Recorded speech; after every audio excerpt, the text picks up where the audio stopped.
الحمدللہ رب العالمین والصلاۃ والسلام علیکم یا سید الانبیاء والمرسلین اما بعد فاعوذ باللہ من الشیطان الرجیم بسم اللہ الرحمن الرحیم۔ السلام علیکم ورحمۃ اللہ وبرکاتہ۔ تمام ہی احباب کی خدمت میں میرا سلام عرض ہے۔ آپ جواب میں وعلیکم السلام ورحمۃ اللہ وبرکاتہ کہہ دیجئے۔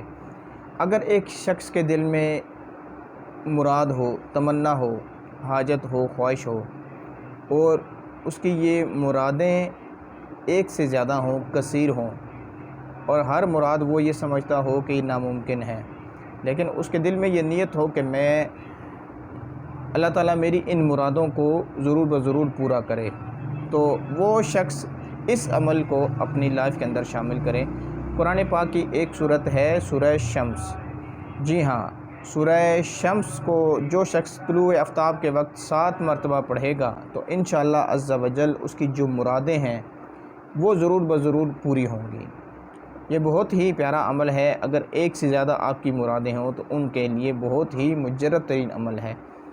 آپ اس ویڈیو کو خود بھی آپ کریں، اس عمل کو کریں، ویڈیو کو لائک کریں، شیئر کریں، دوسرے احباب جو اس قسم کی تمنا رکھتے ہیں، حاجات ان کے دل میں ہوتی ہیں، تو آپ یہ عمل ان تک بھی پہنچائیں، تو انشاءاللہ عز و جل ان کا آپ کا یہ عمل ان تک پہنچانا یہ بھی آپ کے لیے صدقہ جاریہ ہوگا۔ اللہ تعالیٰ سے دعا ہے جو کچھ سنا سمجھ کر دوسرے احباب تک اس کو پہنچانے کی سعادت نصیب فرمائے۔ روحانی علاج یا استخارہ کے لیے اگر آپ رابطہ کرنا چاہ رہے ہیں تو آپ کسی بھی وقت میرے نمبرز پر رابطہ کر سکتے ہیں۔ اللہ تعالیٰ سے دعا ہے جو کچھ سنا سمجھ کر عمل کرنے کی توفیق عطا فرمائے۔ السلام علیکم ورحمۃ اللہ وبرکاتہ۔